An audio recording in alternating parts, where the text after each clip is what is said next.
Today I'm going to show you how to make an HDR image using PhotoMatix and Photoshop. Actually, two ways that you can get the similar results using Photoshop. And the differences between the two so you can decide which program is best for you. First, before you are able to make this image, you're going to have to go outside and shoot a series of images in which you bracket, which is severely underexpose your image and then gradually, in this case, decrease your shutter speed until you severely overexpose your image. What you want is that range of highlights and lowlights in the scene. One thing to keep in mind if you're shooting a landscape, and obviously I've done this without using any sort of ND filter or split density filter or any kind of filter, you'd probably want a graduated filter when you're shooting a scene like this. But I didn't use one for the sake of demonstration, and also that's what HDR would help you correct if you don't have a filter. It doesn't have to be, the sort of hyper surrealist photo that you see. It could just be, correcting an exposure. But anyway, if you're shooting a scene like this and you have a landscape with clouds and sky, and like this day, it was a particularly breezy day, you're going to see cloud movement. If you could see that in the background, the clouds are moving across the horizon. So you're going to see that when you merge all of your files together. This creates a surreal result, but if you don't like it, then you're going to have to wait till it's not a breezy day, or take that into consideration and not include the clouds, or there's different options for you, but I'm just pointing that out so that you're aware of that. So what we're going to do is, first I'll show you Photoshop. I'm just going to open Photoshop and go to File, Automate, Merge to HDR. I'm just using CS3, but I'm sure this is the same. You're going to go to Browse, find your folder, select all of your images, and Photoshop takes a long time to do this. It's taking all of your images and merging it into one file so that all of your images are layers within that file. And that's what it's doing now. And when you're done, you're left with a 32-bit image, and this is what they've done to merge all the images. You get this really dull, boring image, and it's nothing like what your end result's going to be, so don't worry. You're just going to hit OK, and it's merging them all together. And then you're going to go to Image, Mode, 16-bit. This is going to give you your HDR conversion options. There's a little menu here, a pull-down menu, and the first three don't really do much. But the last one, Local Adaptation, that's where you're going to get, the things that you can mess with here, and this like curves and histogram, to really massage the image. So you can see all the things that you can do with this, and you could get, I don't like the results that you can get, but this is one way to do it. So I've already done this, and this is the version that I got here. I didn't really spend a lot of time with this. It's obviously too bright. I'm not happy with it. I don't like it. And in order for it to look really decent, it would take, more than 5 minutes to really work with this file. So one way that what I like to do in Photoshop, because I don't have the patience to do that, is to just choose one of the images that, is pretty decently exposed where you could see the sky and the clouds. I'm just going to choose this image, drag it into Photoshop. This is the image. I don't want to confuse you. I'll X this out. Okay. And what you do if you don't want to deal with any of the HDR nonsense is you go to Image, Adjustments, and you go to Shadow Highlight.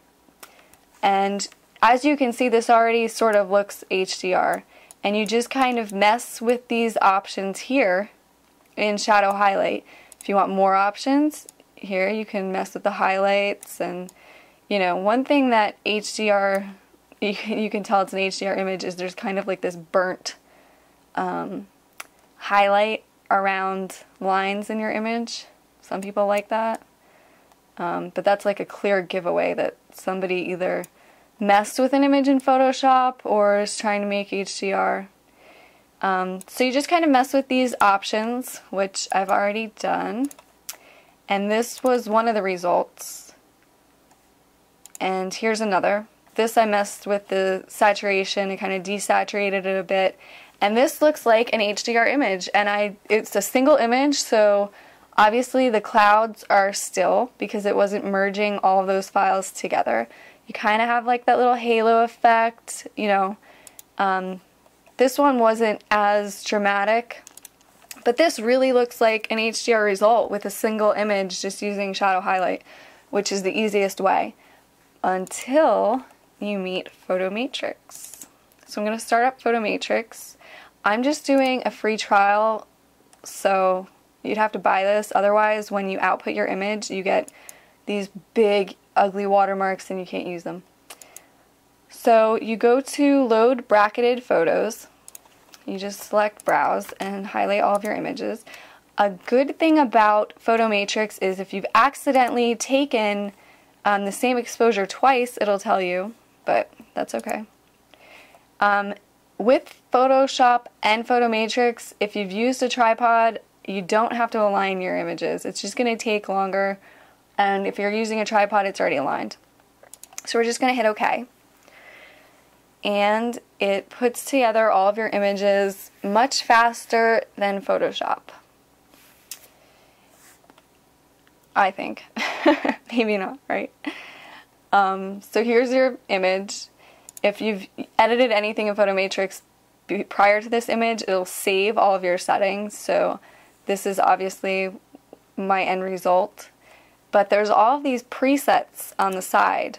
So you don't have to, you know, really mess with a lot of options. You could just click these presets. I like the Painterly preset. But if you want something, you know, more surreal and dramatic, you could just go through all of these options here.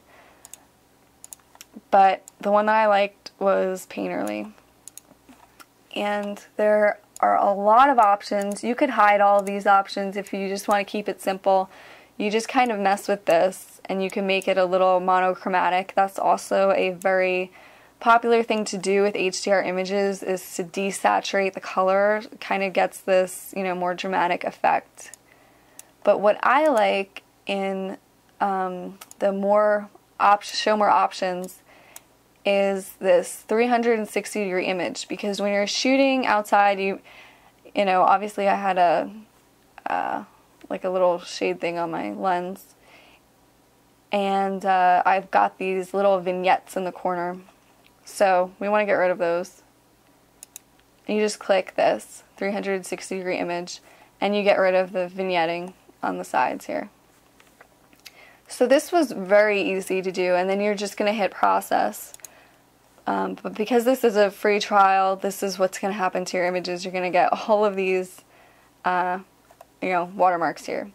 But at the end, you can also mess with the contrast and make it even more dramatic. There's, you know, more options. It's very similar to Lightroom, like the presets here and how to edit. But that's how easy it is, and my end result looked like that. So I'm just going to go through and show you the differences. This was Photoshop. Just on the all automatic settings. I didn't do much to this. You would really need to do a lot to make this look good if you let Photoshop do it for you. This was the shadow highlight tool in Photoshop instead of doing the HDR. And then this was with PhotoMatix and just clicking a few of the presets. So there you have 3 different ways to get HDR results, 2 in Photoshop, 1 with PhotoMatix. And it's very simple when you're looking for, you know, a good scene for HDR. Just choose something that has a lot of like texture or, you know, a wide range of shadows and highlights that you can work with. And it's very easy. I don't know why. My computer is not slow. I don't know why this keeps popping up. Sorry. But if you have any questions, please comment below. I'll try to answer them, and subscribe and so you can learn more. I'll be making a lot of photography and Photoshop and photo editing videos and how-tos. So I hope that you've learned something and enjoyed this video. Thanks.